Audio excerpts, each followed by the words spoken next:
ท่านผู้ชมเนื่องในโอกาสวันสั่งตั้งสหพันธ์แม่หญิงลาวที่จะมาถึงนี้และกองประชุมใหญ่ครั้งที่ 6 ขององค์คณะภาคกระทรวงป้องกันประเทศวันนี้สหพันธ์แม่หญิงกองทัพได้จัดกิจกรรมมิตรภาพบานเตะร่วมกับคณะภาคกระทรวงป้องกันประเทศซึ่งว่าภาพบรรยากาศจะเป็นแนวใดนั้นเชิญประธานติดตามรับชมวันที่26มิถุนายน2025ที่เดินเตะบานกลุ่มใหญ่การเมืองกองทัพคณะน้ำกลุ่มใหญ่คณะผักคณะบรรษาบรรดากรมห้องการและคณะน้ำสาพันธ์แม่หญิงกลุ่มใหญ่การเมืองกองทัพได้สร้างขบวนการแข่งขันกีฬาเตะบานมิตรภาพเพื่อคำนับรับตอนวันสั่งตั้งสาพันธ์แม่หญิงลาวครบรอบ70ปีและกองประชุมใหญ่ครั้งที่6ขององค์คณะผักกระทรวงป้องกันประเทศโดยการเป็นประธานของสหายพลตรีวงศรอินทร์ปานพิมพ์รองรัฐมนตรีกระทรวงป้องกันประเทศหัวหน้ากลุ่มใหญ่การเมืองกองทัพมีบรรดาคณะผักคณะบรรษากรมห้องการกองและคณะน้ำสหพันธ์แม่หญิงกลุ่มใหญ่การเมืองกองทัพพร้อมด้วยพนักงานสมาชิกสหพันธ์แม่หญิงจากกลุ่มกองทั่วกลุ่มใหญ่การเมืองกองทัพเข้าร่วม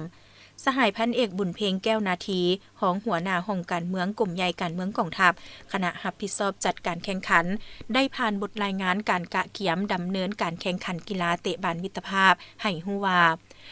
การจัดแข่งขันกีฬาในครั้งนี้เพื่อยู่แฮงขบวนการคำนับรับตอนวันสั่งตั้งสหพันธ์แม่หญิงลาวครบรอบ70ปี20กรกฎาคม1955หา20กรกฎาคม2025กองประชุมใหญ่ผู้แทนครั้งที่6ขององค์คณะภาคกระทรวงป้องกันประเทศวันศาสตร์ที่2ธันวาคมครบรอบ50ปี